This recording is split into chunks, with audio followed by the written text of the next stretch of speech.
Bienvenue sur Gabon 24, l'émission Ce Multisport 24, votre émission de l'actualité sportive. Pour cette première partie, nous allons parler de foot et encore de foot, notamment l'actualité des Panthères avec la Coupe du Monde et la Coupe d'Afrique également. Patrice Neveu qui a prolongé son bail de 2 ans. Et pour en parler avec moi sur ce plateau, je reçois Pépé Ndongmeyo. Il est journaliste à Urban FM. Bienvenue sur Gabon 24. Merci Gaël. Ce n'est pas tous les jours qu'on a le plaisir de vous avoir. C'est difficile de vous avoir. Non, ce n'est pas tous les jours que j'ai aussi la chance d'avoir un aussi beau plateau. Merci. Et à votre côté, Rodnan Vono, il est de la maison, journaliste à Gabon 24, Ronin. Ça va? Ça va, ça va. Ça fait quand même un moment que je n'étais pas venu sur le plateau de Gabon 24. Bah oui, donc c'est toujours un bon retour parmi nous. Merci. On espère que pour les prochains plateaux, vous allez être prêts, surtout qu'on a le match des Panthères, le premier. Oui. Donc on espère qu'on va faire un très beau plateau pour notre équipe nationale.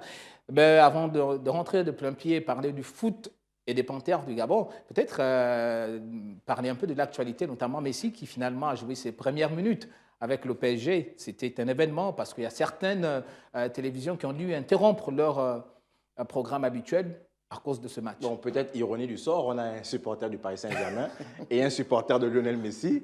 Alors, c'était quand même attendu depuis sa signature il y a quelques semaines. Lui-même, il voulait jouer. Il était impatient de jouer.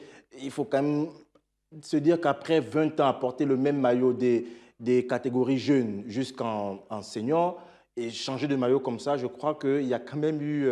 il a dit lui-même à un moment donné, se dire, est-ce que c'est un rêve ou c'est une réalité? Voilà, changer de destination, changer de stade. On avait l'habitude de jouer à 80 000, 70 000 places. Là, on est à Auguste Delon qui est à environ 25 000 places. Mais c'est un nouveau défi pour Lionel Messi, qu'est le Paris Saint-Germain. Mais bon, c'est tout bénef pour le football, sachant que pour la première fois quand même de l'histoire, on a les deux meilleurs joueurs qui changent de club au même moment. Ouais. Pépé, extraordinaire. Oui, quand même. On peut dire ce qu'on veut. On peut supporter ou non Lionel Messi. Mais ce qu'il est en train de faire pour le championnat de France, c'est quand même assez extraordinaire. On a même pu voir, pour ceux qui ont regardé ce match face à Reims, lorsqu'il est rentré, il a eu une ovation des supporters parisiens, mais également des supporters rémois. Donc ça voudrait dire qu'il a dépassé la dimension du simple footballeur. Il est vraiment une icône, il fait vraiment partie de l'histoire du football. Et on a vu à la fin du match des gens qui venaient prendre des photos avec lui, qui n'étaient pas forcément du Paris Saint-Germain, qui savent qu'ils ont juste une chance d'avoir Lionel Messi. Ce sera peut-être une seule fois et tout le monde a saisi cette chance pour immortaliser dans les moments. C'était assez émouvant. Est-ce que selon vous, l'indice FIFA du championnat de France peut grimper avec la présence de Lionel Messi? Après, l'indice FIFA, je crois que c'est par rapport aux résultats de toutes les équipes en compétition européenne. Il faut dire qu'avec l'élimination de Monaco, la France est repassée derrière le Portugal. Donc la France est devenue le 6e championnat majeur en Europe. Mais qu'importe, le Paris Saint-Germain joue la Ligue des Champions. Cette équipe a les moyens aujourd'hui de gagner la Ligue des Champions. Avec Lionel Messi, avec Kylian Mbappé, on ne sait pas s'il partira ou pas. Neymar. Donc on a quand même une équipe forgée pour la Ligue des Champions. Le championnat, on estime quand même qu'avec cette équipe-là, le Paris Saint-Germain va remporter le championnat, mais l'objectif final, clairement, c'est la Ligue des Champions, car depuis 2 ans, on a eu une finale et une demi-finale de Coupe d'Europe. Est-ce que c'est le facteur X, finalement, Lionel Messi? On a également pensé que Neymar, quand il est arrivé, c'était le facteur X. On a dit que c'était peut-être lui qui devait finalement aider Paris Saint-Germain à avoir la coupe aux grandes oreilles. Malheureusement, c'est une demi-finale et une finale pour le PSG. Est-ce que Messi, on peut espérer se lever? Oui, mais Neymar, c'était déjà une certaine dimension. Messi, c'est une dimension un peu plus élevée. Mais il faut, lorsqu'on reparle du cas Neymar, quand même avouer que la saison où Neymar a pu jouer entièrement, Paris Saint-Germain est arrivé en finale. Donc, il y a eu des blessures, il y a eu des baisses de régime où lui-même, il ne se prenait pas, entre griffes, au sérieux, il grossissait n'importe comment. Mais la première saison à Paris Saint-Germain, où Neymar a joué toute une saison pleine, sans blessure, Paris Saint-Germain est arrivé en finale. Ensuite, Paris Saint-Germain est arrivé en demi-finale. Ça veut dire que Neymar a quand même pu mettre Paris Saint-Germain, pas lui tout seul, mais Neymar a quand même pu mettre Paris Saint-Germain sur à un certain niveau. Et maintenant, avec l'apport de Messi, c'est forcément un plus. Maintenant, il va falloir Après, quand on regarde Neymar, ce n'est plus le Neymar de la remontada. Mais ça ne peut plus être, c'est plus le Messi de la remontada. Les gens changent, mais maintenant, après, les gens eux-mêmes, ils s'adaptent. Ça veut dire que lorsque tu vois Cristiano Ronaldo, son football était basé sur la vitesse, sur les dribbles en mouvement. Maintenant, il a pris de l'âge, il est devenu beaucoup plus mature, il est devenu beaucoup plus intelligent. Il ne va plus systématiquement dans les courses, il est beaucoup plus proche des goals et il est toujours autant clinique devant la surface de réparation. Donc c'est pour dire que les joueurs même ils s'adaptent à leur âge et à leur corps, ils écoutent leur corps et ils s'adaptent avec. Donc je disais concernant Messi et concernant l'arrivée de Messi à Paris Saint-Germain qu'après il faudrait qu'il y ait maintenant un grand coach, vraiment grand dans l'esprit, pouvoir faire en sorte que tous ces talents arrivent à être en mouvement. Parce que vous pouvez marquer 50 buts ou 100 buts dans un championnat. Si vous prenez 120 buts derrière, vous n'aurez rien fait. On espère justement que le coach argentin va pouvoir essayer de trouver des bonnes stratégies tactiques pour pouvoir faire jouer tous ces grands ensemble. Nous, on parle toujours de foot, mais cette fois-ci de l'équipe nationale du Gabon, objectif Coupe du Monde. On regarde.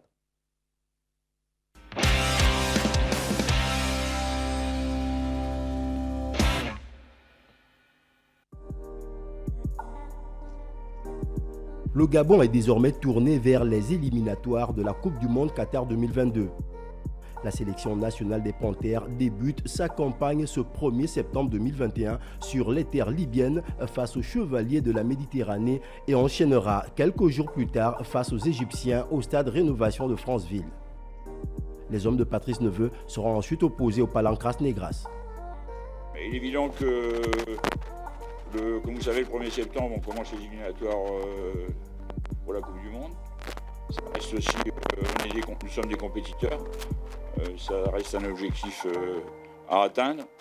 On va tout mettre en place, je dirais, pour aller chercher cette qualification. Bon, on sait que ça passe par des résultats probants dès les 2 matchs qui arrivent. Mais la route du Qatar est encore longue. Et à juste titre, le format des éliminatoires de la Coupe du Monde de football Qatar 2022 comporte 3 tours. Les 28 équipes africaines les moins bien loties au classement FIFA se sont affrontées sur des matchs aller-retour lors d'un barrage. Les 14 vainqueurs de ce barrage ont rejoint les 26 meilleures équipes africaines selon le classement FIFA pour participer à une phase de poule. Une phase de poule avec 40 équipes réparties dans 10 groupes de 4. Les 10 premiers des poules respectives seront qualifiés pour des matchs de barrage aller-retour et les 5 vainqueurs de ces matchs de barrage seront qualifiés pour la Coupe du Monde 2022.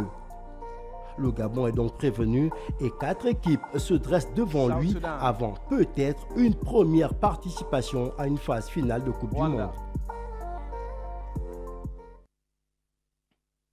Pépé Domeyo, on est arrivé à maturité, j'ai envie de dire, l'équipe nationale du Gabon. On a quand même Pierre-Emerick Aubameyang, en tout cas les patrons de cette équipe nationale-là sont arrivés à maturité. On parlait déjà de Messi et de Cristiano Ronaldo qui, à cause de l'âge, désormais réfléchissent mieux. Donc, écoutent leur corps. On a également, c'est pratiquement la même chose au niveau du Gabon, une équipe qui est quand même vieillissante, même si aujourd'hui, on essaie de faire un mélange, de trouver des jeunes, la nouvelle génération pour essayer de concocter avec les anciens, parce que les anciens sont en train de partir. C'est peut-être la dernière CAN pour certains d'entre eux au Cameroun, malheureusement. Mais on parle d'abord de la Coupe du Monde, selon vous. Quelle analyse faites-vous déjà du groupe dans lequel le Gabon est logé avec l'Égypte? Avec l'Égypte, c'est une poule assez, on va dire quoi, c'est une poule qui ne sera pas facile, mais c'est une poule où pour moi les équipes se valent, parce qu'on peut parler de l'Angola, avec qui on tombe souvent ensemble, on se connaît, si on peut le dire ça comme ça, on se connaît, et le Gabon depuis un temps s'en sort quand même face à l'Angola.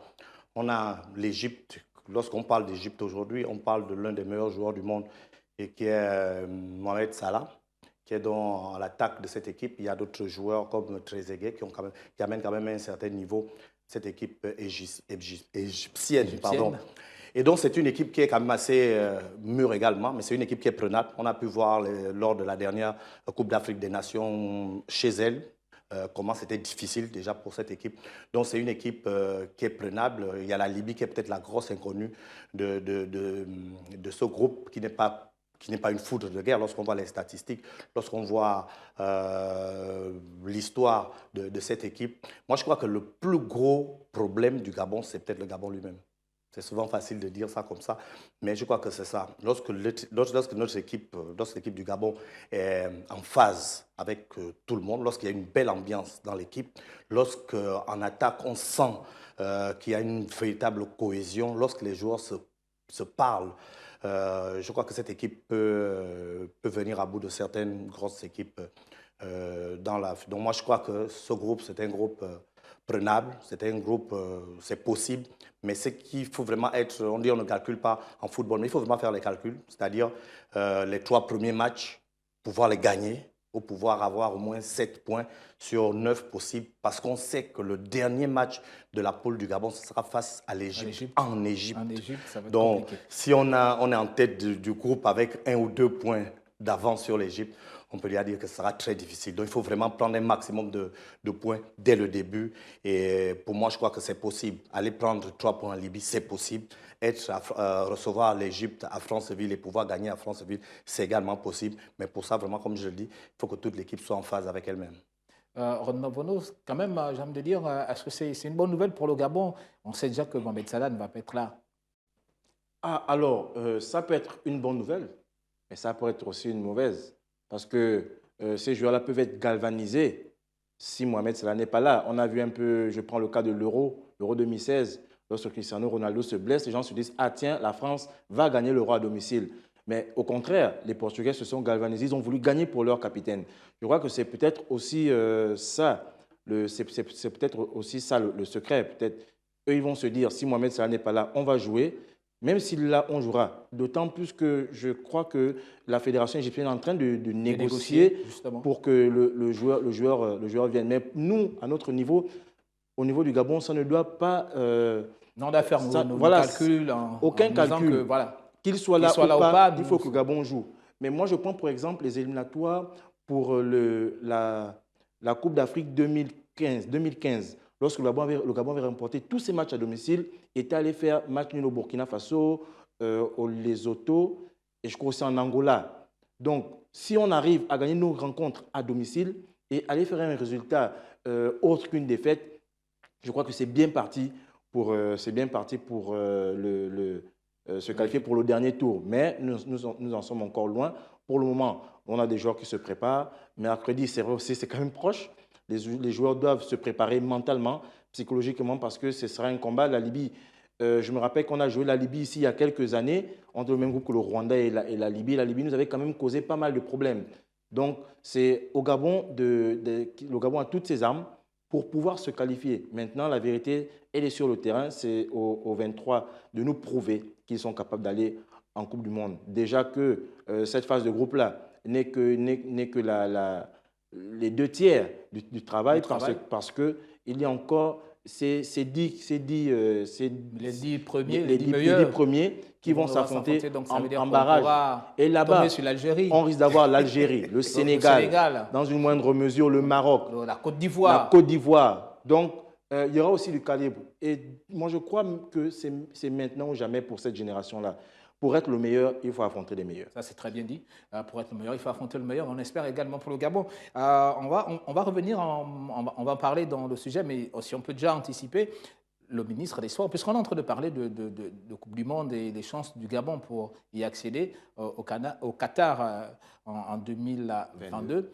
Mais il y a Patrice Neveu qui a prolongé son bail. Mais dans les priorités du ministre des Sports, il y a la CAN 2023, il y a la CAN 2025, mais pas la Coupe du Monde 2022. Comment expliquer, alors que nous sommes engagés, le ministre l'a clairement dit, l'objectif, ce sont les priorités, le défi de Patrice Neveu, c'est de qualifier le Gabon pour les 2 prochaines CAN. On va participer à notre 8e CAN, donc on connaît la compétition. On n'a jamais participé à une Coupe du Monde. Et puis, en tant que journaliste. Après, ça se comprend. C'est-à-dire, il y a des objectifs. Tu as parlé tout à l'heure de priorité. Ça ne veut pas dire qu'on laisse tomber la Coupe du Monde, mais on dit on a trois événements. Voilà. Notre priorité, c'est la CAN. C'est elle notre priorité. Après, la FEGAFOOT et le ministère vont nous décliner les objectifs lorsqu'on sera à cette CAN-là. Mais le premier objectif, c'est de se qualifier à la CAN. Si la Coupe du Monde arrive, ce sera une bonne chose. Ça ne voudrait pas dire qu'on laisse tomber la Coupe du Monde. D'abord, Patrice Neveu l'expliquait la dernière fois. Ça ne voudrait pas dire que les matchs de la Coupe du Monde seront des matchs à négliger. Non. Mais l'objectif, le premier objectif, c'est de se qualifier pour les CAN qui arrivent. Et puis moi, je comprends ça normalement. Là, en général, les équipes qui ont l'habitude des Coupes du Monde mettent comme priorité la Coupe du Monde. Les équipes qui ont pour habitude la Coupe d'Afrique mettent comme priorité la Coupe d'Afrique. Je crois que c'est normal. Le Gabon, en Coupe d'Afrique, on n'a que des quarts de finale. L'objectif pourrait être de dire qu'on va arriver en finale où on va gagner la Coupe du Monde, où on va gagner la Coupe d'Afrique. Donc je crois qu'il faut aller étape par étape. Et moi, je comprends tout à fait l'attitude des autorités du Gabon. Rodin, est-ce que vous comprenez également? Parce que moi, je comprends très bien le raisonnement de Pépé. Mais après, il y a que la Coupe du Monde, c'est là, c'est demain, j'ai envie de dire, c'est 2022. Donc juste après la CAN, est-ce qu'on ne devait pas... Après, je crois aussi que le contrat de Neveu d'objectif qu'il fallait mettre, d'abord c'était la qualification pour la Coupe d'Afrique au Cameroun. Parce que rappelons-le, le Gabon a quand même fait pas mal de temps sans jouer. La dernière fois que le Gabon a joué, c'était en 2017. Et donc, il fallait quand même déjà avoir un contrat de performance qui voudrait que l'on se qualifie pour la Coupe d'Afrique 2023. Après, je crois que les objectifs, comme Pépé le disait, c'est vraiment selon les capacités de toute une sélection. Si aujourd'hui, le contrat de performance que l'on pourrait peut-être donner au coach du Maroc ou de l'Algérie n'est peut-être pas le même que l'on donnera au sélectionneur du Gabon. Parce qu'il y a d'abord l'histoire même du pays à travers le continent ou à travers le monde. On a des pays qui sont habitués à jouer les Coupes du Monde. Mais pour le moment, le Gabon n'a pas encore arrivé à n'a pas encore ce calibre-là. Mais ce sont des objectifs aussi. Peut-être que les objectifs, les principaux objectifs sont d'abord se qualifier pour la prochaine CAN. Essayer de dépasser le seuil des demi, le seuil des quarts et des demi, peut-être aller en finale ou gagner. Et à partir de là, maintenant, on va changer de dimension. Mais pour le moment, je crois que ce sont des objectifs atteignables. Ce sont des objectifs qui sont faisables dans le temps. On ne va pas demander à un coach d'aller qualifier pour la Coupe du Monde alors qu'on n'a peut-être pas encore les rudiments pour se frotter au gros. Parce qu'on n'a pas tous les éléments, comme par exemple un championnat local qui nous permettrait d'avoir des ressources pour alimenter l'équipe nationale. C'est toujours important d'en parler parce que vous savez, au quartier, souvent, on a du mal à comprendre ce genre de décision. Donc, c'est bien de donner les détails. Au moins, tout le monde au quartier comprend les raisons pour lesquelles les autorités gabonaises ont décidé de mettre les priorités ailleurs, alors que la Coupe du Monde, c'est dans quelques jours. Oui, Pépé, on va revenir, mais justement, on va regarder ce reportage qui, justement, revient sur la prolongation du bail de Patrice Neveu. Dans ce contrat initial, il avait pour objectif de qualifier les Panthères de football à la CAN Cameroun 2021. Si cet objectif n'était pas atteint, eh bien M. Neveu aurait pu ne plus être le sélectionneur national des Panthères, conformément au contrat que nous avions signé. Avec Patrice Neveu, le Gabon a opté pour la carte de la continuité et de la stabilité. La continuité de ce contrat va me permettre aussi d'accentuer encore mes exigences pour pouvoir être encore plus compétitif. Le technicien français, arrivé sur les bords des rives de l'estuaire en 2019 pour une durée de 4 ans, a désormais 2 exigences.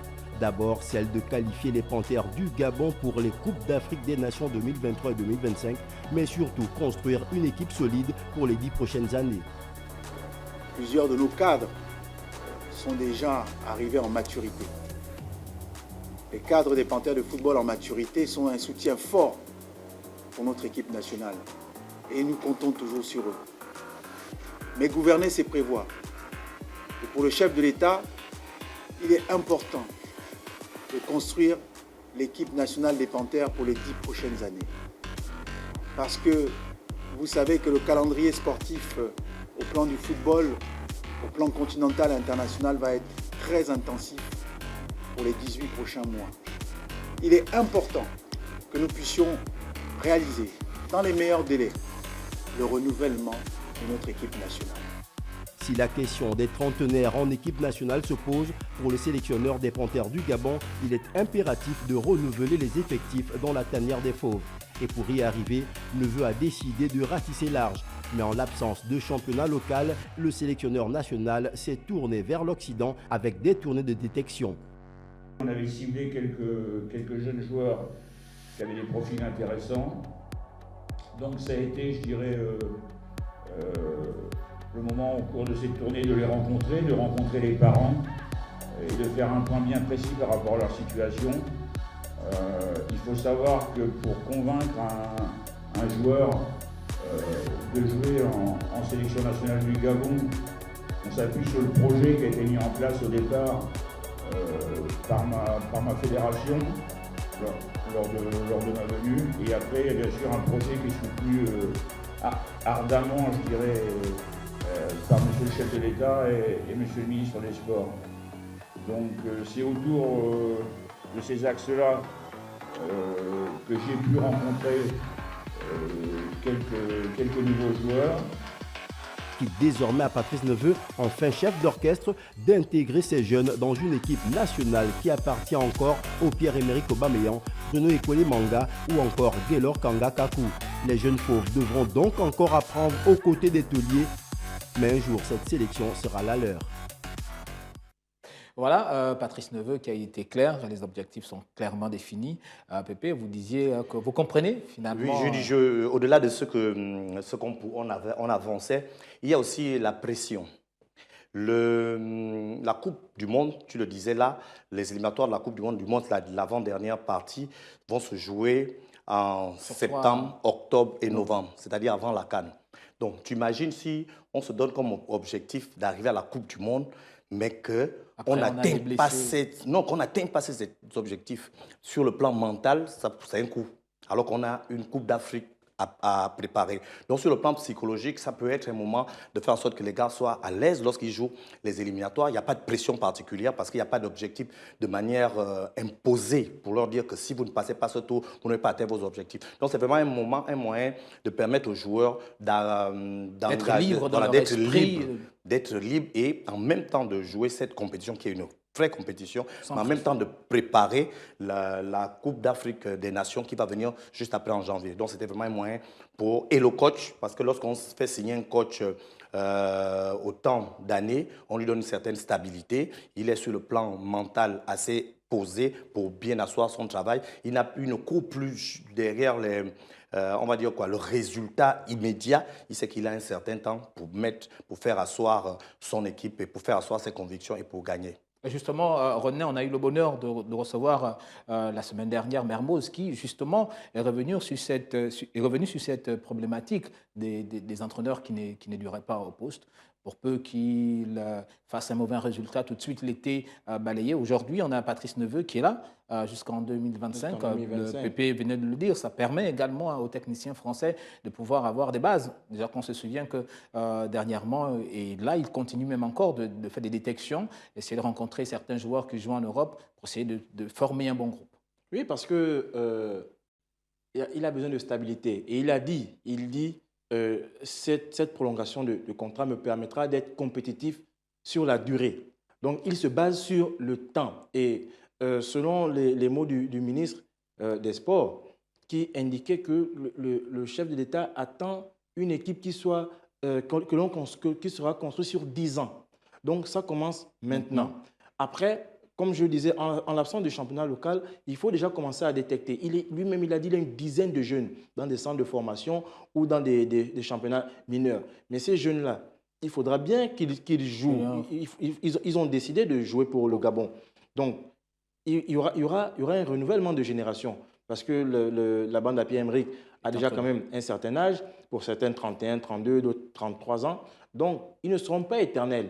Il faudra bien qu'il y ait un renouvellement de génération. Il faudra qu'il y ait un passage de témoin. Mais on passe au témoin à qui? À ces jeunes-là qui jouent régulièrement dans des championnats à l'étranger ou bien au Gabon lorsque le championnat va démarrer. Donc, on a besoin de stabilité parce que, si vous remarquez, même depuis quelques années, même dans le monde, hein, la tendance est maintenant à 2 ans, 3 ans de contrat, mais on n'a pas le temps d'asseoir sa politique parce que le club est très différent de la sélection où on a généralement on voit ces joueurs 4 à 5 fois dans l'année, alors qu'en club, on les a toute l'année. Merci, c'est passionnant de parler de football et surtout quand il s'agit de l'équipe nationale. On espère que les Panthères vont commencer par un bon résultat contre la Libye, le premier, et pourquoi pas battre les Pharaons ici.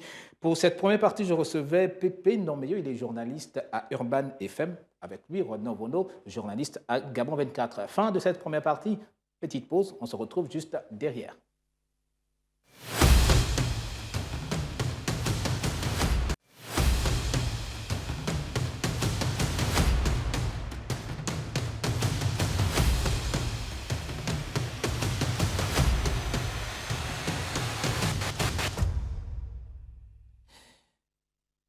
Deuxième partie de votre émission de l'actualité sportive Multisport 24. Pépé Ndombeyo, journaliste à Urban FM, est toujours là avec nous. Mais à la place de Rodnan Vono, Perol Obam Bifan, voilà.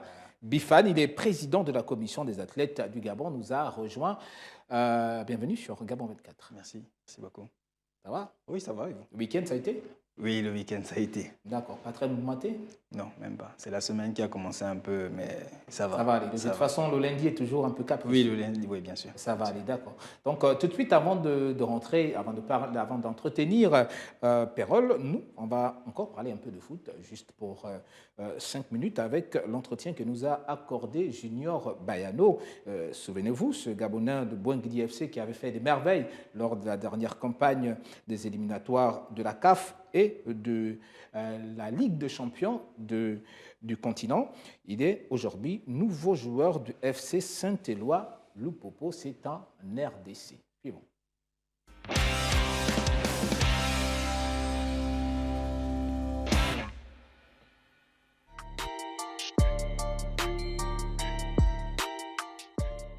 Voilà, j'ai eu la chance de jouer en Ligue des Champions la saison dernière face à Mazembe. Et après ce match-là, le peuple congolais, le peuple de Lumumbashi, je veux dire, m'a apprécié, m'a invité à arriver au Congo un de ces 4 matins. Et lorsque je suis venu ici à Lumumbashi jouer face à Mazembe, match retour, j'ai senti cet amour-là, cet amour-là pour le football ici à Lumumbashi, cette ville qui respire le football. Je l'ai senti en jouant face à Mazembe et du coup je me suis dit pourquoi ne pas revenir ici jouer à Lumumbashi. Lorsque le Popo m'a été proposé, tout de suite j'ai senti l'amour et cette attraction entre les supporters du club et moi. Donc j'ai décidé de venir ici exprimer ce que je sais faire.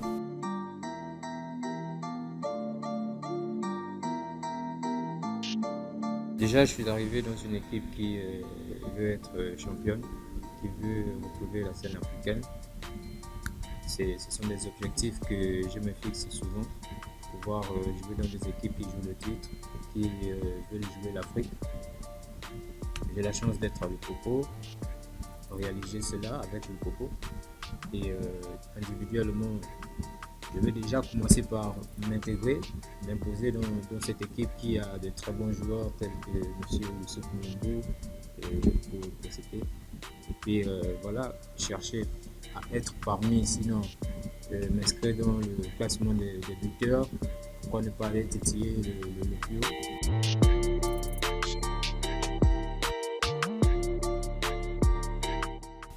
Si le pays a besoin de moi, je vais me rendre tout de suite disponible pour mon pays. Je suis footballeur, j'essaie de donner le meilleur de moi. Pour un jour, je l'ai dit, jouer aux côtés du meilleur joueur africain qui pour moi est M. Pierre-Emerick Aubameyang. Si on me donne cette chance, je vais la saisir et profiter de ça au maximum. J'espère me donner les moyens de pouvoir être appelé parmi ces gars-là, parmi ces 23 qui iront en Cannes. Déjà, c'est quelque chose qui me motive parce que c'est pas loin de ma ville d'origine. J'espère un jour pouvoir être là et donner cette envie, ce plaisir-là à mes frères. Et voilà. Junior Bayano, bien. 24 ans, footballeur international gabonais. Caribou Nico Lumba. Junior Bayano, 24 ans, footballeur international, pas encore, mais il est gabonais. On espère pour lui qu'il va être appelé en équipe nationale. On a plusieurs objectifs. On en parlait déjà lors de la première partie. On a 2023, la CAN, et 2025. C'est une bonne chose pour lui, pour l'équipe nationale? C'est une bonne chose. Il a l'objectif, l'équipe nationale A, parce que je crois qu'il avait déjà fait partie d'une des aventures avec, je ne sais plus quelle catégorie, mais donc il avait déjà porté ce maillot jaune. Et moi, je crois que c'est un joueur que moi j'aime de manière personnelle. C'est un joueur, les profils comme celui de Junior Bayano, au Gabon, ça devient un peu rare. Les gars qui sont capables de garder le ballon en milieu de terrain, qui sont capables de poser les problèmes d'un contre un face aux défenseurs. C'est des profils qui sont assez rares, qui savent tirer les balles arrêtées. Donc, je crois que s'il arrive à muscler un peu plus son jeu et qu'il arrive dans un endroit, un environnement où il peut jouer à chaque week-end, où le niveau est quand même assez élevé, ce sera une bonne chose pour lui. Quand même se relever, c'est oui, un très bon évidemment, c'est un bon championnat. Et surtout qu'il est régulier. Il faut qu'on ait un championnat qui soit régulier, avec des équipes où il y a quand même une certaine pression. On parlait de pression tout à l'heure, mais la pression, c'est vraiment avec le sport deux choses qu'il faut pas, on ne doit pas souvent dissocier. Donc il y a la pression dans les tribunes qui peuvent faire en sorte que le joueur se transcende et ce sera une bonne chose. Moi, j'ai bien envie de le voir à ce niveau, c'est-à-dire à l'équipe nationale, voir un peu ce qu'il est capable de donner, ce qu'il est capable d'amener. Et maintenant, à la signature en RDC, je crois que c'est une bonne chose. Donc, c'est tout le bien qu'on souhaite à Junior Bayano et nous espérons que ses performances là-bas vont convaincre Patrice Neveu qui a décidé de faire un travail de fond avec l'équipe nationale, notamment avec les objectifs qu'il s'est fixés. Avec nous sur ce plateau, on a Pérol qui est président de la commission des athlètes du Gabon. Pérol, dites-nous, qu'est-ce que c'est? Beaucoup de Gabonais ne connaissent pas, c'est la première fois pour beaucoup qu'on entend parler de cette commission des athlètes du Gabon. Oui, donc la commission des athlètes, c'est cette entité-là même au sein du mouvement olympique. Mouvement olympique, pourquoi? Parce que la commission des athlètes n'existe pas qu'au Gabon. C'est un mouvement qui existe partout où est installé le comité olympique, voilà, le CENO. Et nous, donc la commission, on a donc pour objectif, ou plutôt, on a pour rôle de représenter les athlètes de toutes les disciplines au sein du comité olympique. Pour faire simple, on est la voix des athlètes au sein du mouvement olympique. Comme un syndicat? Peut-être comme un syndicat, j'ai envie de dire ça comme ça, mais c'est ça, parce qu'on est chargé de veiller au respect des droits et aux devoirs des athlètes. D'accord, très bien. Vous existez depuis combien de temps déjà? On est particulièrement jeune, hein. On a été mis en place en mai dernier, là, voilà, et on est élu pour 4 ans. Pour 4 ans. Oui. Et déjà, mais aujourd'hui, ça fait quand même pas mal de mois. Vous avez forcément eu déjà un contact avec certainement le président du comité national olympique gabonais. Quels sont les liens aujourd'hui que vous entretenez avec le comité? Avec le comité olympique, ça se passe très bien, je dois admettre. D'ailleurs, ce sont eux qui nous encadrent dans littéralement tout ce qu'on fait. On a élaboré un calendrier des activités qui était censé démarrer depuis mai. D'ailleurs, on a commencé. La liste d'activités est très longue. D'ailleurs, le comité a dû restreindre compte tenu du fait qu'on a été élu en milieu d'année et qu'il ne nous reste que 6 mois. Donc, on a dû gérer comme ça. Et pour l'année prochaine, on verra bien. Donc, avec le comité olympique, ça se passe bien. Il nous encadre très bien. M. Folke, il est de très bons conseils. Et avec les encadreurs qu'il nous a donnés.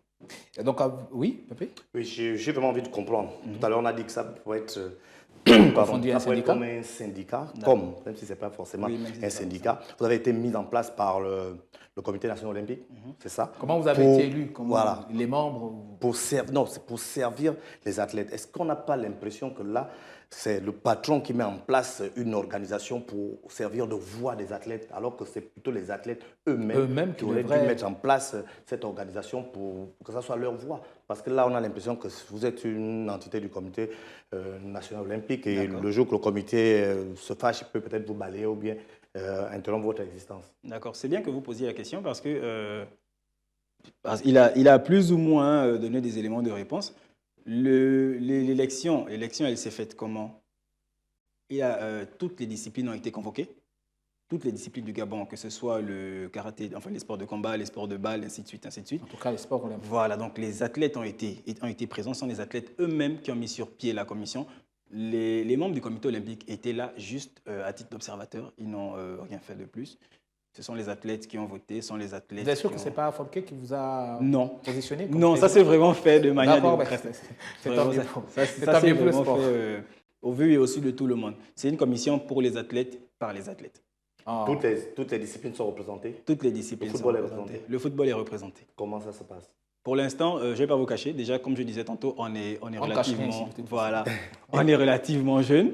Et ça fait qu'on a notre premier objectif tout en haut de notre calendrier, c'est d'abord le recensement. C'est vrai que le football, c'est la discipline phare même de notre pays.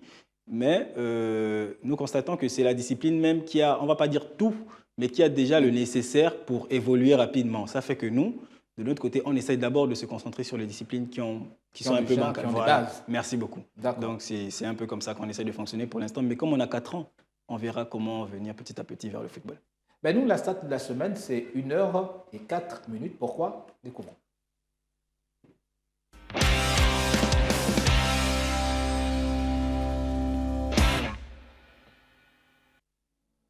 L'Éthiopienne Yalemzer Fiyewala a battu le record du monde du semi-marathon dimanche à Larne, en Irlande du Nord, avec un chrono d'1h, 3 minutes et 43 secondes. En améliorant la précédente marque de référence qui datait d'avril 2021, Yalemzer Fiyewala est devenue la première femme à descendre sous les 64 minutes, soit 1h, 3 minutes et 43 secondes. Yalemzer Fiyewala, qui a devancé sa dauphine, la Kenyane Van Nyaboke de 6 minutes, avait terminé en avril dernier deuxième du semi-marathon d'Istanbul, où la Kenyane Ruth Cheptegei avait établi le précédent record du monde. Mais ce 29 août, elle a amélioré de près de 20 secondes cette marque désormais établie à 1h, 3 minutes et 43 secondes. À 22 ans, Yalemzer Fiyewala, qui était jusqu'à présent la 3e performeuse mondiale de tous les temps sur le semi-marathon, avec 1h, 4 minutes 40 secondes, a essayé de battre ce record du monde à 2 reprises. Pourtant, avec ce chrono d'1h, 3 minutes et 43 secondes, elle est devenue la femme la plus rapide du monde sur le 21,975 km. En 10 ans, depuis les 1h, 5 minutes 50 secondes de la Kenyane Mary Keitany en 2011 établie aux Émirats Arabes Unis, le record du monde, désormais d'1h, 3 minutes et 43 secondes sur le 21,975 km, a progressé de plus de 2 minutes. De toute façon, Pépé, les records sont faits pour être battus. Hein. Bien sûr. Donc, c'est tombé. Donc, il va falloir cravacher pour... Voilà, c'est les vrais objectifs.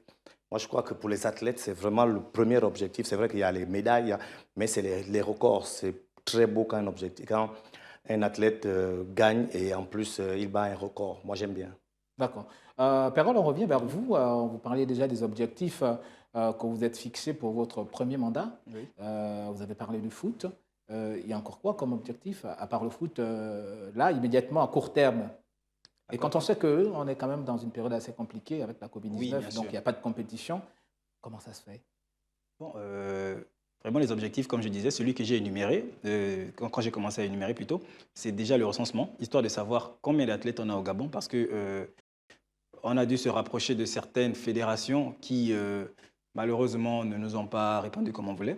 Non, pas des chiffres exacts. Non, pas des chiffres exacts. Ils n'ont pas des chiffres exacts. Voilà, c'est ça le problème. Donc, c'est plus ou moins à ce moment-là qu'on essaie de pallier en priorité.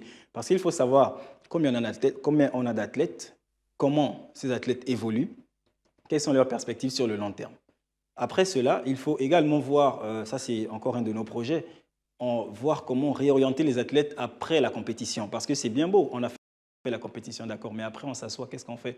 Vous avez des compétences, vous pouvez devenir coach, vous pouvez devenir arbitre, ainsi de suite, ainsi de suite, ainsi de suite. Donc l'après-carrière. Merci beaucoup, l'après-carrière. Donc il y a ça également qu'on essaye de voir comment structurer ce projet.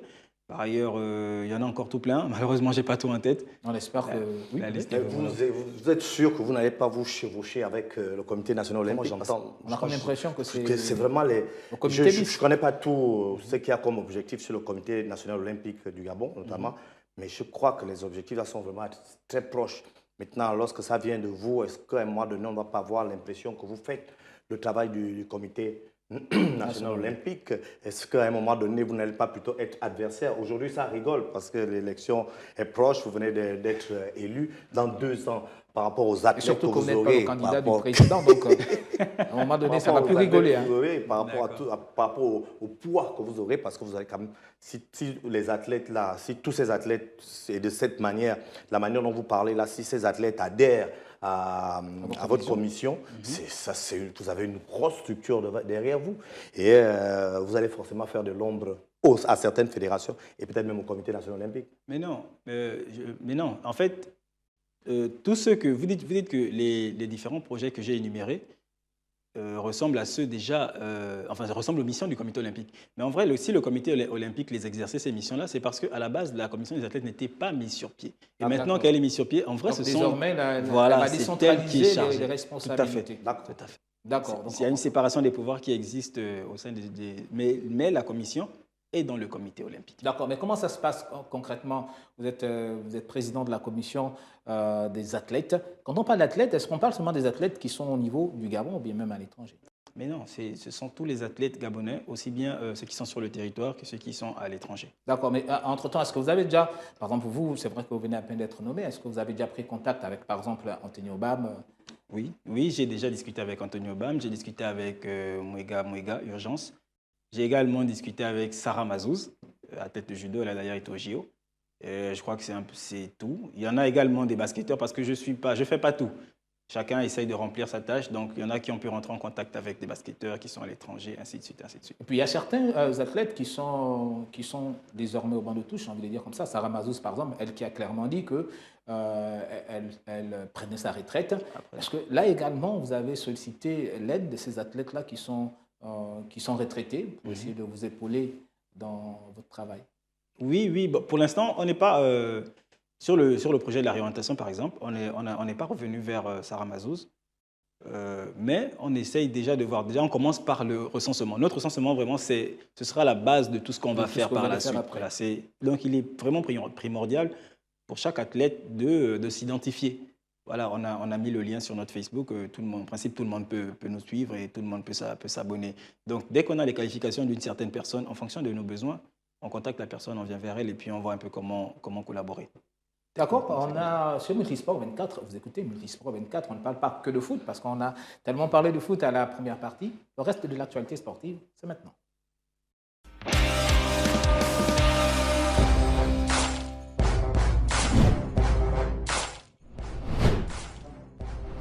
Selon un rapport de la Fédération internationale de football publié ce lundi, le juteux marché des transferts en football a brassé 41,1 milliards d'euros sur la dernière décennie.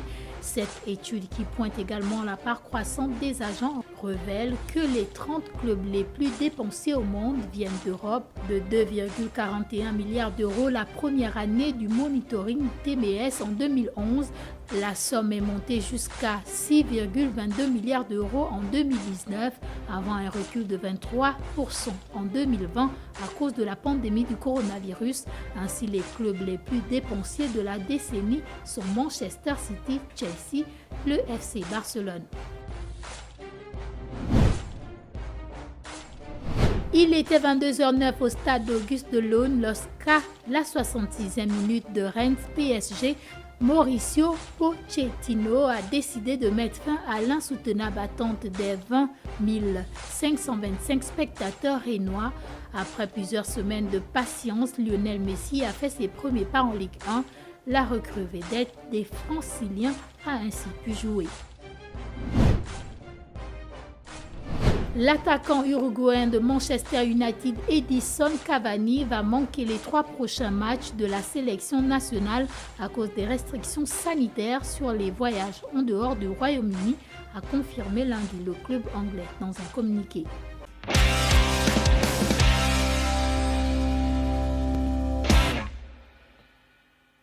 Et nous, on revient sur ce plateau avec Perrol. Il est le président de la commission des athlètes du Gabon. Vous avez parlé de tellement de projets, mais il n'y a rien qui s'est fait à taux zéro. Vous comptez sur quoi? Quelles sont les sources de financement que vous avez pour pouvoir mener à bien vos activités? Les sources de financement, la principale d'ailleurs, elle vient de Solidarité Olympique.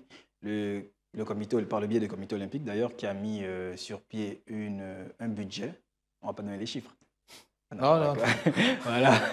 Donc, il y a un budget On ne va pas parler des chiffres, il n'y a pas de souci. tout à fait. On veut juste se rassurer qu'il y a assez de moyens pour pouvoir vous permettre de bien mener sûr, à bien vos missions. On a un budget qui nous aide à mettre sur pied nos différents projets. Voilà, donc chaque année, il est mensuel, il est annuel plutôt. Donc chaque année, techniquement, on a un budget. Pour cette année déjà, on a un budget. Et malheureusement, quand on a été élu, tout de suite après, il y a eu les préparatifs des JO. Ça fait que pendant les JO, le comité olympique, il est en congé, on va dire comme ça. Et donc, on n'a pas pu mettre sur pied nos activités. Du coup, comme ils viennent de revenir, c'est là maintenant qu'on essaye de voir comment lancer ça. Oui, Pépé.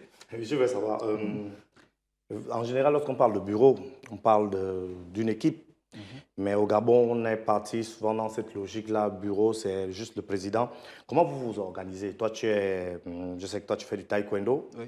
Est-ce qu'autour de toi, il n'y a que des taekwondoïstes ou il y a quand même une certaine organisation qui permet d'avoir une certaine... Parce que je suppose que tu ne connais pas la réalité des sprinteurs, tu ne connais pas la réalité des cyclistes, tu ne connais pas la réalité des footballeurs ou autres disciplines. Comment ça s'organise au sein du bureau, s'il existe un bureau composé de plusieurs personnes? Et puis pour revenir, pour ajouter à sa question, est-ce que le bureau finalement est constitué seulement des pratiquants? D'accord. Alors les questions sont vraiment intéressantes. Déjà, pour reprendre le terme exact même de la commission, c'est commission des athlètes. Qui dit commission des athlètes dit multidisciplinaire. Et comme je disais tantôt, pendant l'élection, en principe, il devait y avoir toutes les disciplines représentées. Seulement 22 ont répondu présentes. Dans le bureau, donc pour ce qui est du bureau, il n'y a pas que le président, il y a un vice-président, un trésorier, et SG, voilà, il y a un peu tout ça. Et je suis le seul taekwondoïste. Donc, les autres ont été élus. Ceux qui ont été élus, on a des basketteurs, on a une athlète de la discipline phare, même de la discipline athlétisme. Et chacun essaie un peu de nous rapporter les réalités de sa discipline. Mais en plus de ça, on a des représentants des disciplines. Donc chaque discipline a un représentant avec qui on travaille. Voilà, c'est celui-là même qui est chargé de nous mettre en relation avec les athlètes de sa discipline. Et puis, on essaie de voir ce qu'il faut travailler, ce sur quoi il faut travailler. D'accord, vous le savez, chaque semaine sur Multisport 24, on vous réserve de belles surprises et nous allons parler de règles du sport qui s'intéressent au hand. Suivons.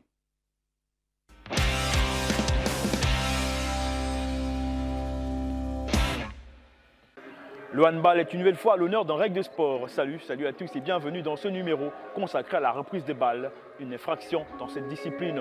Pour en parler, Rufin Essono, le capitaine adjoint de la sélection gabonaise de handball. Suivez-moi pour plus d'explications.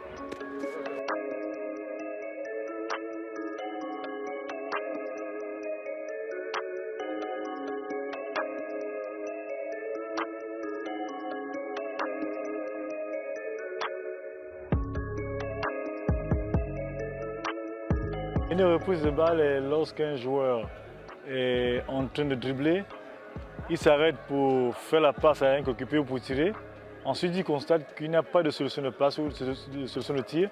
Il reprend le dribble. À cet instant-là, l'arbitre siffle reprise de dribble.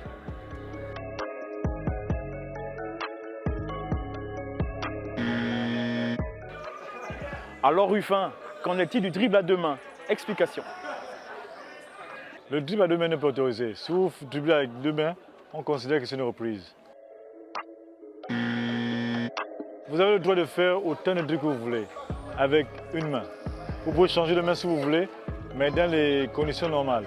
Pas de main, vous ne vous arrêtez pas pour reprendre. Dès lors que vous vous arrêtez, c'est soit pour effectuer une passe, soit pour effectuer un tir. Mais pas pour reprendre le dribble, non. Là, c'est considéré comme reprise de dribble.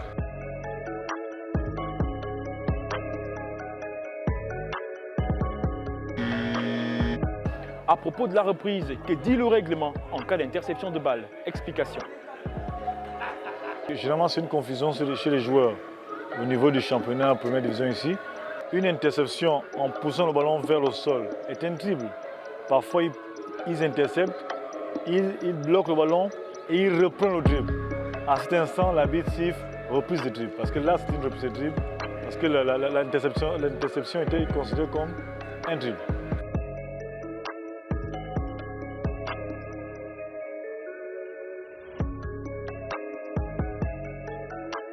En termes de sanctions, c'est juste que l'arbitre remet la balle à l'adversaire.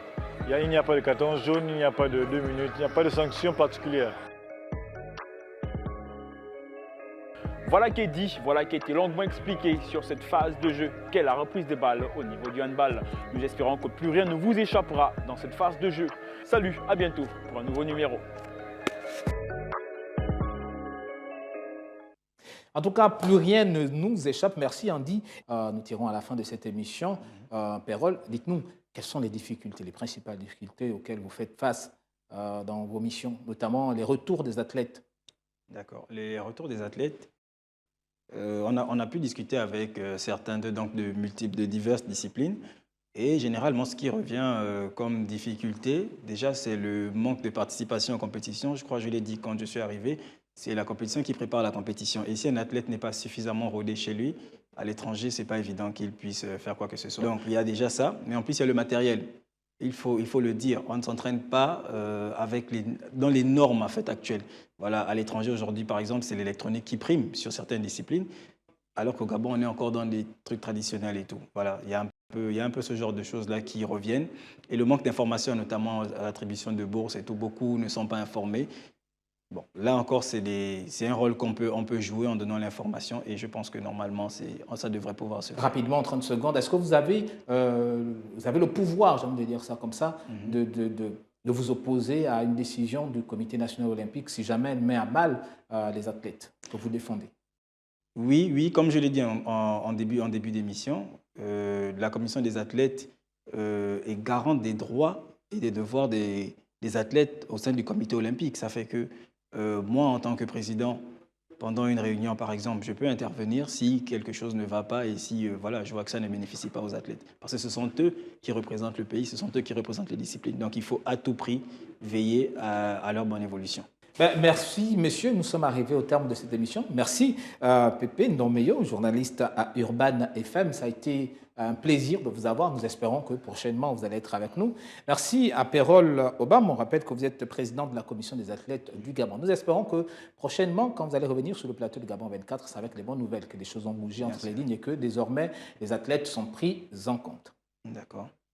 Voilà, c'est la fin de votre émission de l'actualité sportive Multisport 24. C'est fini pour aujourd'hui. N'oubliez pas, la Covid-19 court toujours, alors respectons les mesures barrières et puis faisons-nous vacciner. Ciao, ciao.